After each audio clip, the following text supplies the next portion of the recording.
ఈ రోజే సబ్స్క్రైబ్ చేయండి, మీ ఫేవరెట్ షోస్ చూడండి.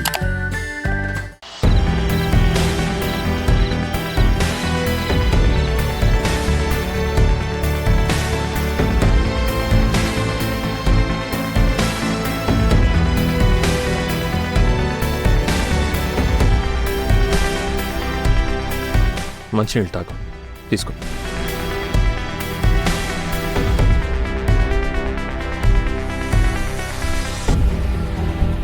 నువ్వు కూడా తాగు.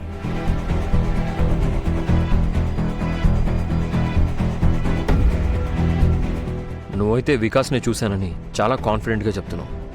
మరి ఆ ఎస్ఐ బాడీని పోస్ట్ మార్టంకి పంపించాను, బాడీ మార్చురీలో ఉంది అంటూ ఎవిడెన్స్లు కూడా సబ్మిట్ చేశాడు. వీలైనంత తొందరగా ఈ ఆటని ముగించాలి.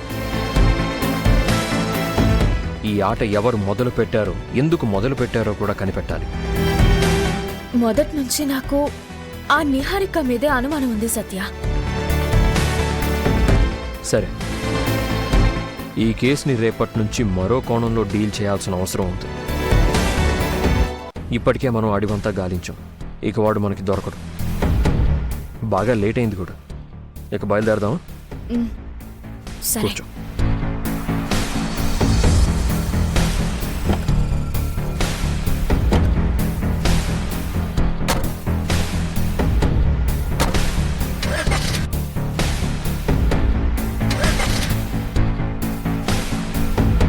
వన్ మినిట్ అవని.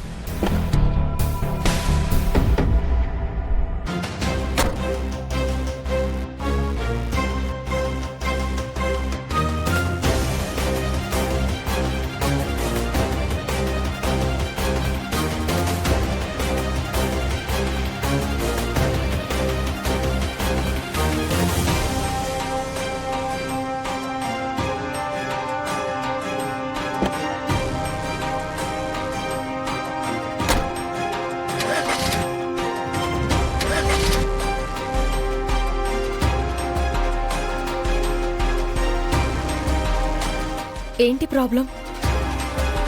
ఏం అర్థం కావడం లేదు.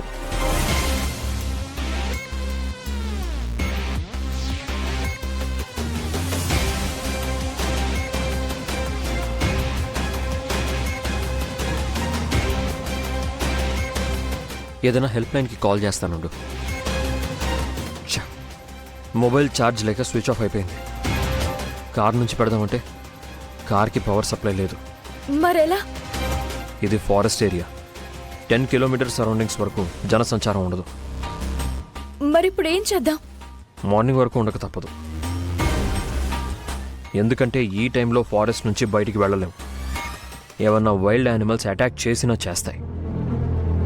ఈ ఏరియాలో ఎలిఫెంట్ అటాక్స్ ఎక్కువ అని అందరూ చెప్పుకుంటూ ఉంటారు. ఇంటికి వెళ్ళకపోతే నా ఇంట్లో వాళ్ళు రకరకాలుగా అనుకుంటారు. బట్ ఇప్పుడు ఇంకేం చేయలేము. నువ్వు బాగా రెస్ట్లెస్ అయిపోయావు. కారులో కూర్చో, నువ్వు తినడానికి ఏదైనా తీసుకొని వస్తాను. ఇక్కడ ఏం దొరుకుతాయి?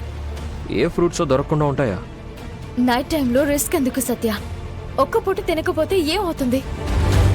సరే అయితే కూర్చో.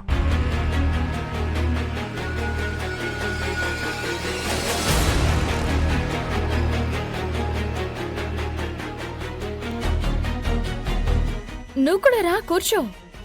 తర్వాత వస్తాను. బయట ఎందుకు? సేఫ్ కాదు. No problem. ముందు నువ్వు రెస్ట్ తీసుకో.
ఆ సమయంలో నా మనసులో మాటలు నీతో చెప్పుంటే ఇప్పుడు నీ జీవితంలో నేను ఉండేవాణ్ణి.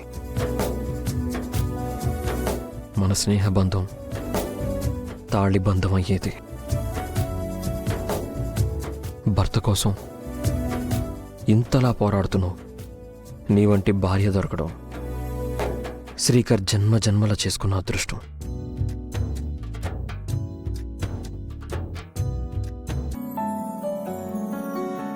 చింటూ, ఏంటక్షయ? ఉదయం నుంచి నాకు సహాయం చేస్తూనే ఉన్నావు. ఇంకా చాలు, నువ్వు బయలుదేరు. మిగిలిన పూజలన్నీ నేను చేసుకుంటాను. నీతో పాటు 2 రోజులు ఉందామనే వచ్చాను అక్షయ. నాకేం ఇబ్బంది లేదు. నువ్వు నా గురించి ఆలోచించకు. నేను ఈ రాత్రికి కటిక నేల మీద పడుకోవాలి చింటూ. నేను కూడా అలాగే పడుకుంటాను. ఏసీ రూమ్లలో పట్టు పరుపుల మీద పడుకునే నువ్వు ఇక్కడ పడుకోవడం నీ వల్ల కాదు. చాలా ఇబ్బంది పడతావు. నేనంటే చిన్నతనం నుంచి గుడిలోనే ఎక్కువ పెరిగాను కాబట్టి నాకు ఇవన్నీ అలవాటే. నీతో ఫ్రెండ్షిప్ చేసిన తర్వాత మనిషి ఎలా బ్రతకాలో నిన్ను చూసి నేర్చుకున్నాను. అన్నీ ఉన్నా అణిగి మణిగి ఉండాలని నిన్ను చూసి నేను అలవాటు చేసుకున్నాను.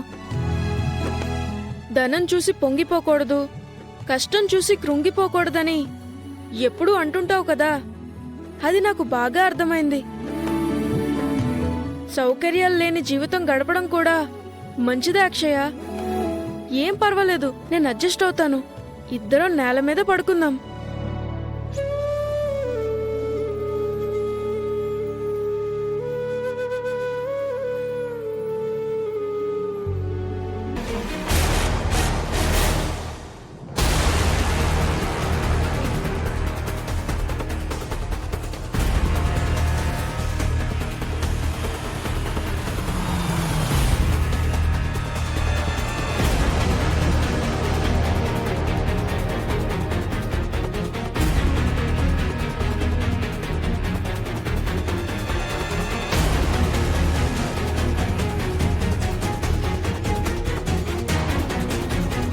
శ్రీకర్, అవని ఎంత పని చేసిందో చూసావా? నేను మీ నాన్న ఎవరైనా అనుభవం కలిగిన లాయర్ గురించి ప్రయత్నం చేస్తాము అంటే అది మా మాట వినలేదు. సత్య మీద నమ్మకం ఉంది, సత్య నిన్ను బయటికి తీసుకొస్తాడు అని చెప్పింది. ఇప్పటి వరకు వాళ్ళు కనిపించట్లేదు.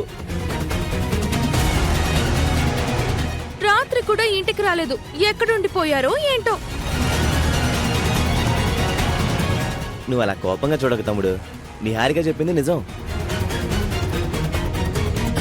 మేమేదైనా చెప్తే మా నాలుకలు చండాలం. మీ ఆవిడేదైనా చెప్తే ఆవిడ నాలుక బంగారం అన్నట్టుంది పరిస్థితి. అవని సత్యలిద్దరికి ఫోన్లు చేశాం. ఇద్దరు ఫోన్లు కలవడం లేదు శ్రీకర్. టైం అవుతుంది, ఇంకా లోపలికి వెళ్దాం పదండి.